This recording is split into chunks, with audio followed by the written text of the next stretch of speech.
Buonasera e benvenuti a questa nuova puntata di Friulandia, lo sport tra gli amatori. Quest'oggi abbiamo come ospite, gradito ospite, l'ingegner Mario Virgigli, che è l'assessore alla provincia di Udine, con delega, credo, al personale, alla programmazione di gestione, alle attività sportive e ricreative e alla informatizzazione. Quest'oggi noi toccheremo il campo delle attività sportive, che è quello che a noi sta più a cuore. Intanto buonasera. Buonasera a lei e a tutti i telespettatori. Assessore, quali sono state le maggiori difficoltà che lei ha incontrato nel suo mandato nella gestione dello sport in provincia di Udine? Ma diciamo che le difficoltà sono legate, ahimè, al fatto che appunto le risorse durante il mandato sono andate via via calando e quindi quelle che erano le disponibilità iniziali che permettevano di dare risposte, investimenti un po' su tutti i fronti, piano piano hanno richiesto una maggiore attenzione sulla priorità effettiva degli interventi che si andavano a fare. Questa è stata la complessità più alta, perché chiaramente laddove ci sono molte risorse è più semplice anche definire quelle che sono le attività. Lei è spesso presente a riunioni, convegni, manifestazioni. Come giudica lo stato di salute dello sport in provincia, sia a livello, diciamo, dilettantistico che amatoriale che ricreativo? Bah, io ho visto uno sport che è sicuramente esemplare sul nostro territorio, e questo ad ogni livello, se si parli di attività giovanile, di attività integrata con la scuola, di attività integrata con i disabili, di attività amatoriale, di organizzazione di eventi. Abbiamo un substrato che in tanti anni di grande pratica sportiva è cresciuto sotto ogni aspetto, ci sono competenze, c'è passione e soprattutto c'è la capacità veramente di creare attività con un'ottimizzazione delle risorse. Quello che nella nostra regione si fa con 100, probabilmente su un altro territorio anche nazionale richiederebbe 2 o 3 volte tanto. E questo viene riconosciuto poi dalle federazioni nazionali o dagli enti nazionali, che spesso ricorrono alle competenze del nostro territorio per svolgere quegli eventi che magari richiamano da fuori regione anche le altre squadre, proprio perché c'è certezza che l'evento sarà svolto in maniera eccellente e c'è anche certezza sui costi, che saranno comunque ottimizzati e contenuti. Questo sicuramente è un punto importantissimo e va riconosciuto il grande lavoro fatto da tutti i volontari che sul territorio operano ogni giorno. Quali sono state, diciamo, le manifestazioni, gli eventi che l'hanno segnata, che le hanno dato più forza per continuare questo tipo di impegno, chiamiamolo? Devo dire che non è che ci siano eventi particolari che appunto possono fungere da motivatori. Secondo me è la qualità degli eventi e la qualità delle persone che mantiene altissima la volontà di continuare a partecipare, di continuare a condividere appunto con i dirigenti e con i volontari il loro lavoro, e il fatto di essere presente sta a significare che l'istituzione è vicina appunto alle varie attività, ed è giusto anche che questo sia dimostrato. È chiaro che abbiamo veramente delle realtà che sono di grande eccellenza. Abbiamo il meeting di atletica per esempio di Lignano, dove abbiamo partecipanti che vengono un po' da tutto il mondo, probabilmente il secondo o terzo meeting italiano. Abbiamo delle realtà poi organizzative con degli enti di promozione che sono veramente di fiore all'occhiello nelle arti marziali, pensiamo all'Oxen piuttosto che la Libertas nell'atletica leggera. Insomma, ci sono tantissime sfaccettature, tantissimi ambiti. Abbiamo al Terenzano una pista di speedway che fa delle manifestazioni che sono veramente incredibili, quindi andiamo da delle cose che sono di grande massa, delle cose di nicchia che comunque hanno sempre un livello di eccellenza, una ricercatezza, ma soprattutto una garanzia di risultato importante. Usciamo per un attimo dal contesto sportivo. Lei che respira un po' la politica attuale, secondo lei la provincia di Udine rischia la chiusura? Ma il tema della chiusura delle province è un tema, diciamo, posto all'incontrario, nel senso che quando si parla di enti pubblici bisogna prima decidere come ci si organizza e cosa si deve fare a livello, diciamo, più capillare piuttosto che a livello aggregato. Solo in politica prima si decide quale deve essere la struttura e poi gli si affida il compito da realizzare. Credo che una razionalizzazione, comunque una revisione di quelli che sono i compiti, verso una migliore efficienza e anche un migliori tempi di risposta per quelle che sono le esigenze del cittadino sia una cosa necessaria, perché i tempi evolvono e quindi anche le istituzioni pubbliche devono essere più snelle e più flessibili. Bene, noi non so se lei ha mai visto questa trasmissione, utilizziamo questi momenti anche per diciamo, dare delle informazioni anche a livello fiscale alle nostre associazioni, che siano della Lega Calcio importante. Friuli Collinare e Xen in generale, e comunque a tutto il mondo dell'associazionismo. Per cui lanciamo un servizio a cura del dottor Latorre, che è un tributarista.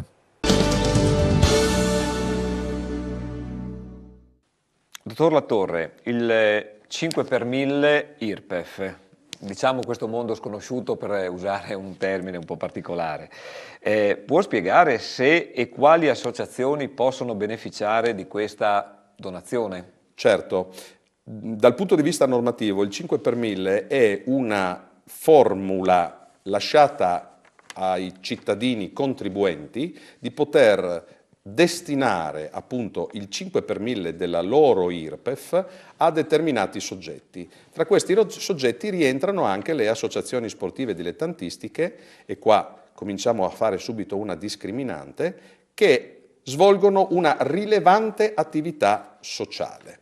Significa che all'interno della struttura dell'associazione sportiva dilettantistica devono esserci delle forme di promozione per quei soggetti meno tutelati. Innanzitutto parliamo del settore giovanile, quindi chi ha un settore giovanile può ricorrere a questa interessante forma di finanziamento.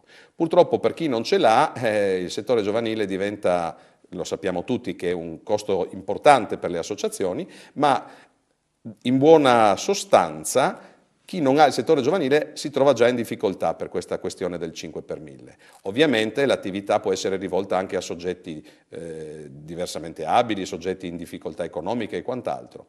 L'accesso a questa interessante forma di sostegno all'attività delle associazioni purtroppo è un po' farraginosa, nel senso che bisogna in un primo momento presentare, anche qua una cosa tipica oramai dei rapporti con il fisco, per via telematica una domanda, e che va poi supportata con una autocertificazione firmata dal legale rappresentante, cioè dal presidente dell'associazione stessa.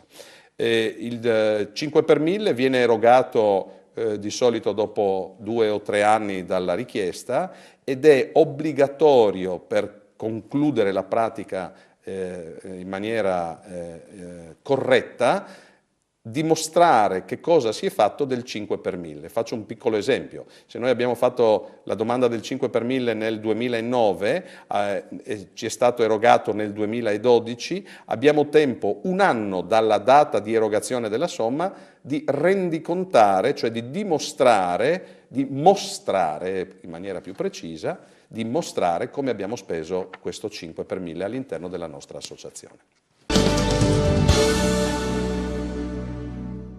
Rieccoci in studio, abbiamo sempre come ospite l'ingegner Mario Virgili, l'assessore della provincia di Udine.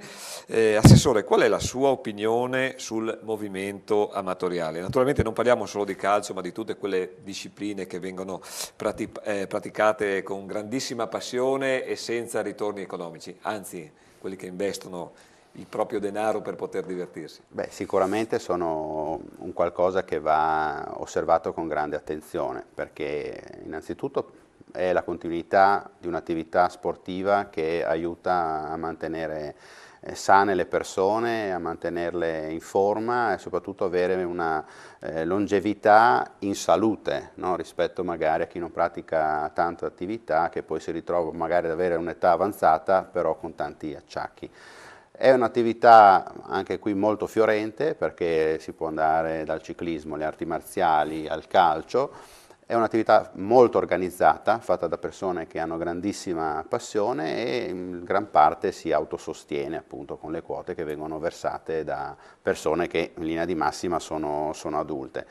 e gli eventi che vengono organizzati anche in questo ambito sono spesso eventi che richiamano tantissime persone anche da fuori regione, quindi ha una ricaduta continuativa durante l'attività infrannuale e poi quando vengono organizzati degli eventi danno un ritorno anche economico in termini turistici. Così adesso non voglio fare polemica, ma giusto per dare far capire alle persone come vengono erogati i contributi, cioè quali sono gli elementi di valutazione per poter dare un contributo a un'associazione rispetto a un'altra. In provincia abbiamo sempre avuto dei criteri appunto, che abbiamo applicato nel momento in cui venivano presentate le domande, criteri che sono legati da un lato alla capacità di fare attività, di raggiungere risultati, di fare attività giovanile, ma anche attività legata agli anziani, di promuovere il fair play e i valori dello sport, nello stesso tempo di fare formazione, magari anche formazione legata al doping, eccetera. Questo aveva un quadro di riferimento che adesso, proprio nell'ultimo periodo, grazie a un tavolo dove abbiamo invitato le federazioni, gli enti di promozione, anche le benemerite e alcune società più importanti, abbiamo costruito una griglia proprio quantitativa ancora più efficace, riteniamo, perché visto che le risorse sono diminuite, vanno razionate e soprattutto vanno premiate effettivamente quelle realtà che meritano di essere premiate.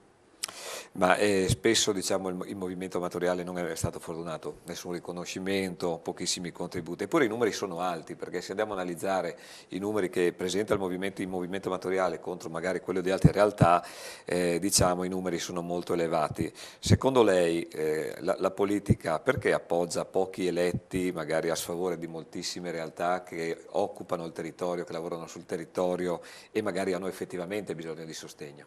Ma devo dire che i riparti che noi abbiamo portato avanti in questi anni sono riparti che sono basati sull'attività che ha ricaduta sul territorio.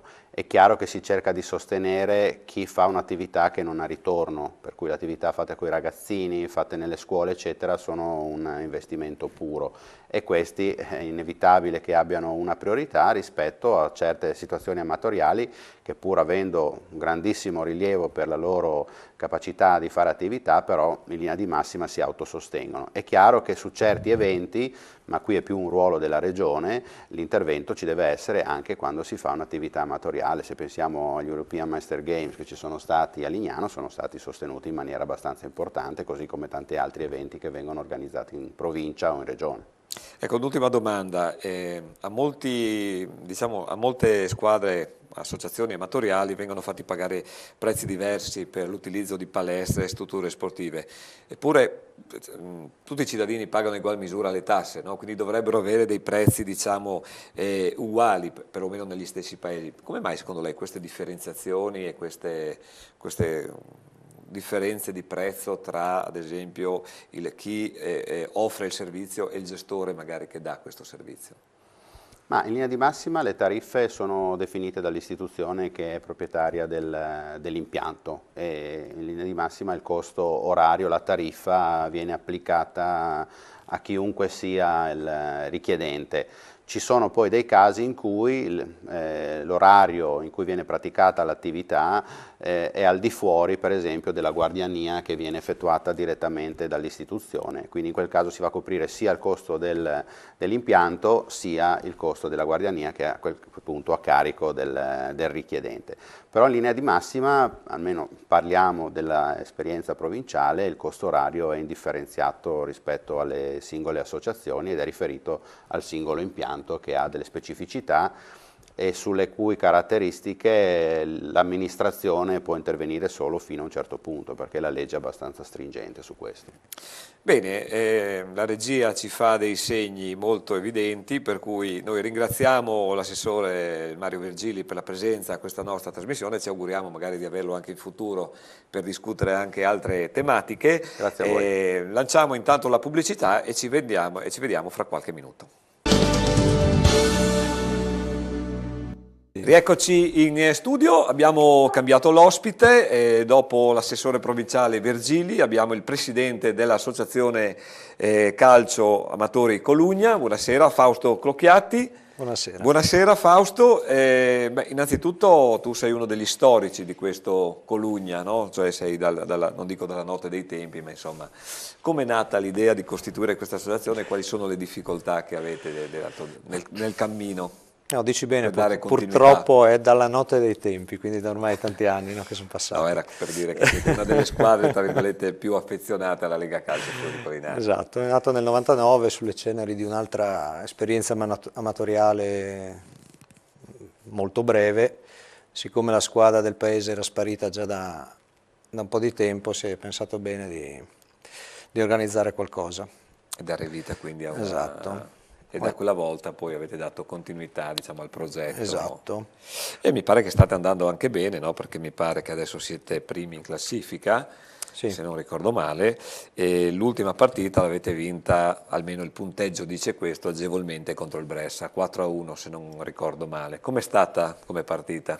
Sì, abbastanza agevole, ma non per merito nostro, diciamo che loro si presentavano con tante assenze anche dell'ultimo momento e quindi abbiamo un po' approfittato, ma d'altra parte abbiamo entrambi sofferto il freddo gelido della scorsa giornata, quindi almeno la soddisfazione di vincere. E poi il loro stata. chiosco mi pare che sia abbastanza fornito, no? Quindi il Sì, terzo per tempo... quello che mi ricordo, sì. Questa che avete ottenuto è la quarta vittoria consecutiva, 14° risultato utile. La vostra ultima sconfitta, se non ricordo male, risale al 20 ottobre per mano del Tramonti, quindi è una stagione in cui voi puntate decisamente in alto, è l'obiettivo che vi eravate posti, è questo? Sì, conosci i dati in maniera più Ho precisa di... Ho studiato. L'obiettivo non era quello, l'obiettivo era quello comunque di dare una continuità rispetto alle 2 stagioni precedenti, ma sinceramente di riuscire ad essere a quest'ora in questa posizione non ci speravo. Comunque si vede che il mister e i ragazzi si stanno impegnando bene, i risultati sono questi e va bene, ormai manca poco. Mancano 4 partite. 4 no? partite. E comunque avete 4 prove di maturità, perché adesso avete la Copca Tolmezzo, che è comunque Sì. una signora squadra, avete i Warriors, che anche da un punto di vista tecnico è valida, la Dorniano e gli Attimpuri. La Dorniano e Attimpuri, Qual esatto. è la squadra che temete di più in queste 4 giornate? Secondo me i Warriors sono quelli che di solito possono metterci più in difficoltà, anche perché hanno una rosa folta, sono bravi, tosti, e anche gli Attimpuri, non per snobbare chiaramente le altre due, no? Beh, certo, anche perché, si fa un'analisi, insomma. anche perché arrivano verso la fine. La Copca deve salvarsi, per cui sta lottando. Difficile. Giocherete nel sintetico di Tolmezzo? Giochiamo nel sintetico a Tolmezzo, sì. Quindi diciamo anche lì loro sono un po' più abituati a giocare, no? Su quel tipo Esatto. di terreno, mentre voi avete più dimestichezza sulla classica erba.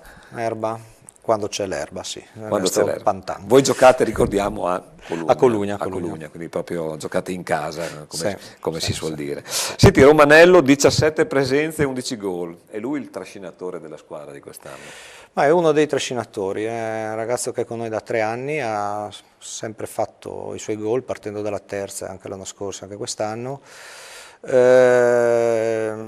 ma lui è assieme ad altri, perché alla fine il gruppo la sta facendo, insomma, da padrone, perché il mister dà un ampio ricambio e quindi secondo me la persona fondamentale in questo momento è proprio lui, il mister Andrea Feruglio, che riesce a gestire, insomma, un gruppo che poi è anche abbastanza ampio, per cui dare spazio più o meno a tutti. Non è mai facile. Esatto, certo. esatto, lui è molto bravo in questo.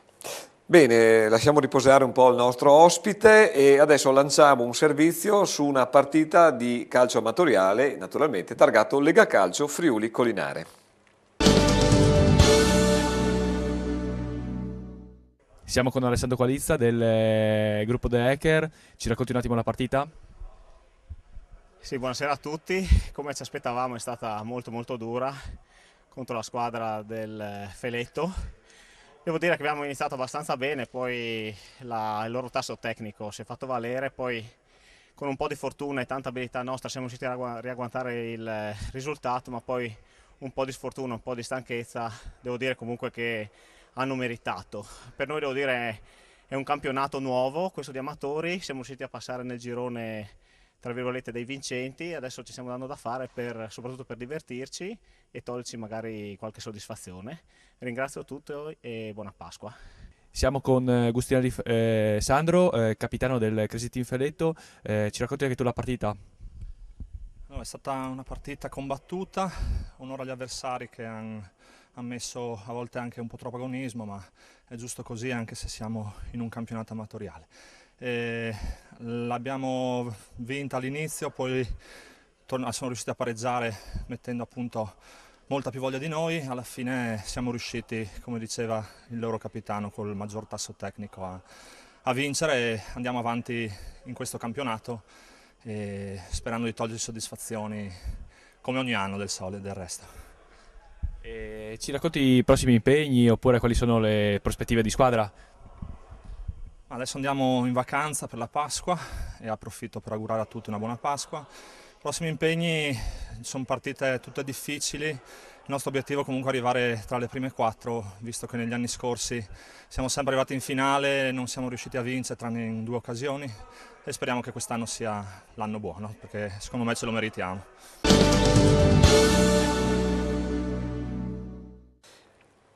Rieccoci qua con Fausto Croccati, presidente del Colugna. Senti, Quattrone, Perissinotto, Trangoni, pur non avendo realizzato nessun gol, se non ho visto male nelle mie statistiche, sono quelle che hanno, diciamo, il maggior numero di presenze. Sono loro anche l'anima pulsante di questa formazione? Sì, 3 delle anime, nel senso che 4 nel portiere, quindi è abbastanza normale che non abbia fatto gol. Un rigore magari.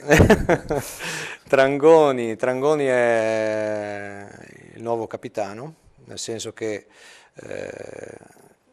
nell'ottica appunto di portare avanti i discorsi futuri e che abbiano una certa continuità, pur essendo uno dei più giovani, da quest'anno svolge anche il ruolo di capitano, per cui le presenze sono dovute anche a quello.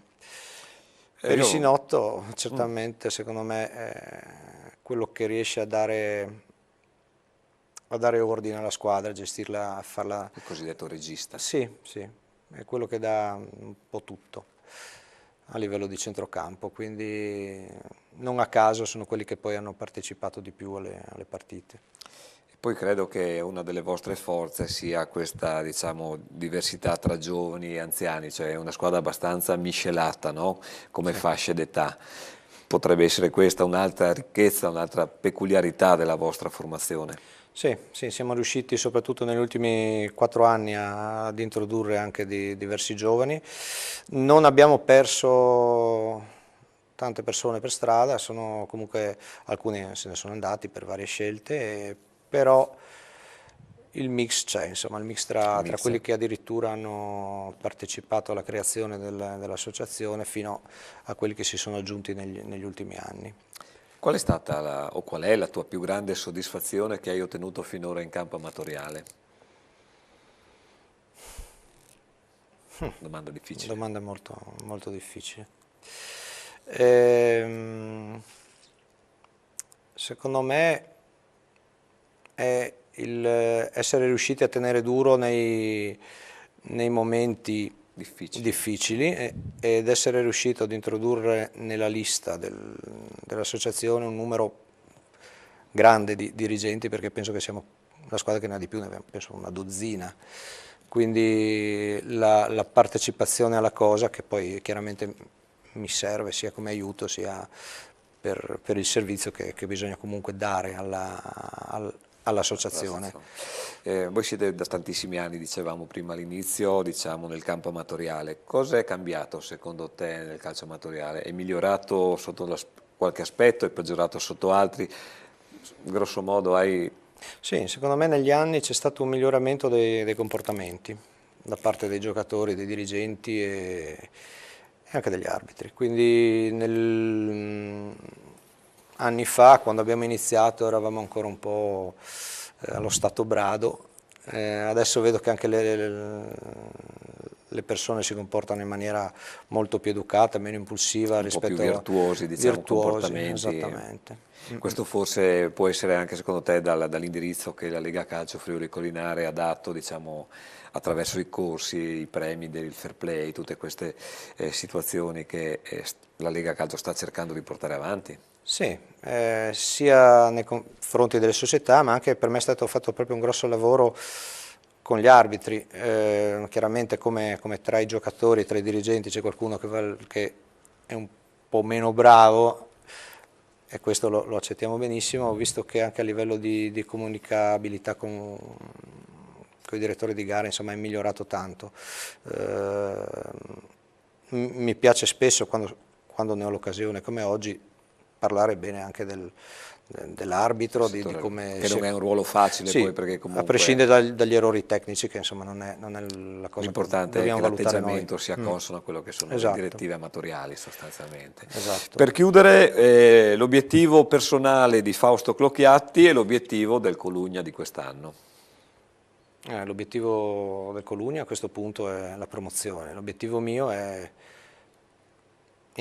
creare e individuare il mio successore nell'associazione, perché è giusto, sempre nell'ottica della... Per dare un po' di respiro, cambiare un attimino, sì. pur rimanendo magari sempre nell'associazione. Esatto, ma per evitare che l'associazione si identifichi sempre con quel presidente, come la squadra con quel giocatore, quindi è importante anche per me che vengano dalla mia società recepite queste cose, quindi dare continuità a un progetto, esatto, sostanzialmente. Esatto. Bene, ringraziamo Fausto Clocchiatti, presidente degli Amatori Calcio Colugna, gli auguriamo naturalmente di centrare l'obiettivo che si sono prefissi, diciamo che manca poco perché 4 giornate e avete qualche punto di vantaggio, per cui non dovreste riuscire a fallire questo obiettivo. Speriamo. Bene, io vi saluto, naturalmente auguriamo buona Pasqua a tutti e ci risentiamo la prossima settimana.